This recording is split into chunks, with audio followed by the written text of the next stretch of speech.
Bersada masih bersama kami di obrolan Karebosi Waspada Cuaca Ekstrim. Saya ke Pak Fuad. Pak Fuad, di sejumlah kabupaten kota di Sulawesi Selatan, daerah-daerah mana saja yang rawan, khususnya di daratan dan juga di perairan, Pak?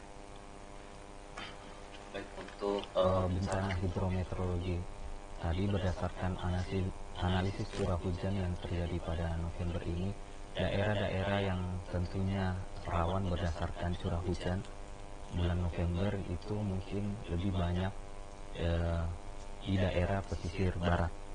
Jadi seperti mulai dari Sulawesi Selatan bagian selatan, yaitu di pesisir baratnya itu ada provinsi Kabupaten Takalar, kemudian untuk di Kota Makassar sendiri, kemudian di Kabupaten Maros, kemudian Kabupaten Pangkep, kemudian Kabupaten Baru, kemudian ada Kota Parepare hingga di Kabupaten Pindrang, dan juga untuk di daerah Goa sendiri itu juga memiliki curah hujan di atas normal berdasarkan pantauan analisis curah hujan yang terjadi pada akhir bulan November ini, sehingga perlu diwaspadai untuk peningkatan curah hujan di wilayah pesisir barat, sehingga untuk kejadian-kejadian untuk bencana yang disebabkan oleh bencana hidrometeorologi untuk di wilayah pesisir barat Sulawesi Selatan itu perlu diwaspadai, Mbak Vita.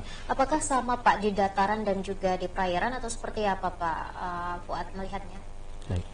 Jadi tentunya berbeda ya, bukan hanya terjadi perbedaan curah hujan antara di daratan maupun di lautan. Jadi karena Indonesia saat ini telah mengalami fenomena muson Asia ataupun dikenal juga sebagai mulai awal musim penghujan.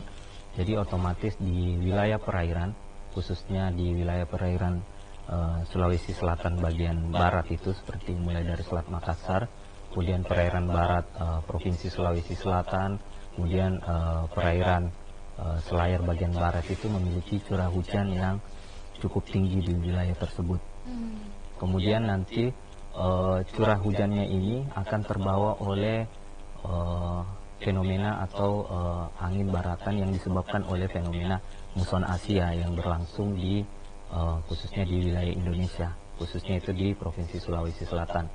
Jadi hujan-hujannya ini yang terjadi di daratan itu biasanya bersumber dari arah barat ataupun berasal dari perairan barat pesisir Sulawesi Selatan, Mbak Vita. Oke, terima kasih Pak Fuad. Saya ke Pak Warham. Pak Warham, untuk statusnya sendiri Pak Warham, apakah sudah status siaga atau seperti apa di Provinsi Sulawesi Selatan khususnya?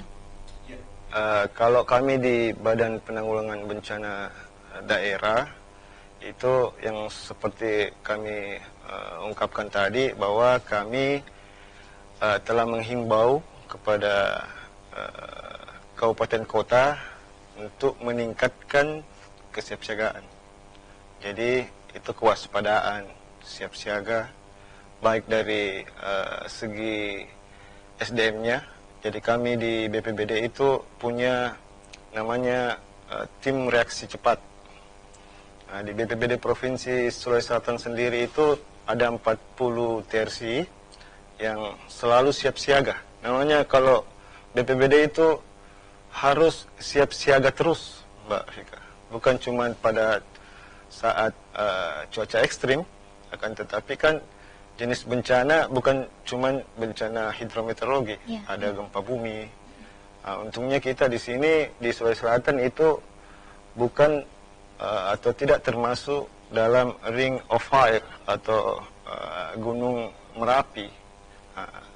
Jadi kalau di Sulawesi Selatan potensi jenis bencana itu ada 7 yang berdasarkan dengan kajian risiko bencana kami.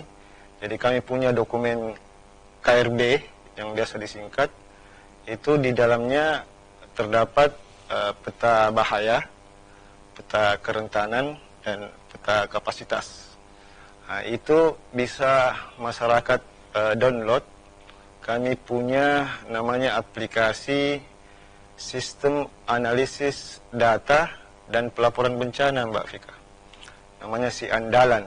Ini sudah berjalan dan semua data-data kajian risiko bencana, rencana penanggulangan bencana, bahkan dokumen rencana kontingensi yang merupakan skenario SOP itu ada di aplikasi itu. Itu bisa diakses oleh seluruh masyarakat, instansi maupun stakeholder terkait. Nah, jadi kalau urusan penanggulangan bencana memang amanah dari Undang-Undang Nomor 24 Tahun 2007 tentang penanggulangan bencana itu adalah urusan bersama. Jadi bukan cuma pemerintah, akan tetapi ada namanya pentahelix kebencanaan, ada 5 unsur. Ada pemerintahnya, ada masyarakatnya, ada dunia usahanya, ada akademisinya, dan termasuk media. Jadi kami dari BPBD Provinsi ini sangat berterima kasih dengan adanya acara-acara seperti ini, karena memang untuk mengedukasi, untuk mempublikasikan seluruh penyelenggaraan penanggulangan bencana melalui media juga ini sebagai sarana edukasi, informasi ke publik. Paling kan muaranya untuk perlindungan masyarakat. Jadi memang kami di BPBD itu tugas kemanusiaan, Mbak Vika. Di dalam pembukaan Undang-Undang Dasar termaktub bahwa negara hadir untuk melindungi segenap bangsa dan seluruh tumpah darah Indonesia. Marwah dari BPBD itu termaktub di pembukaan situ. Oke, melanjutkan tadi apa yang dikatakan oleh Pak Fuad bahwa di setiap daerah memiliki kondisi cuaca yang berbeda, begitu Pak Warham. Apakah tim sudah siap dan kemudian sudah disebar-sebar ke beberapa daerah dan juga penanganannya seperti apa, Pak? Ya, jadi di BPBD Kabupaten Kota juga memiliki tim reaksi cepat juga, Mbak Vika.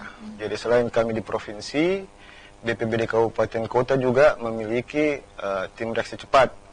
Kami sebagai fungsi koordinasi selaku perwakilan pemerintah pusat sebagai penyelenggara di daerah.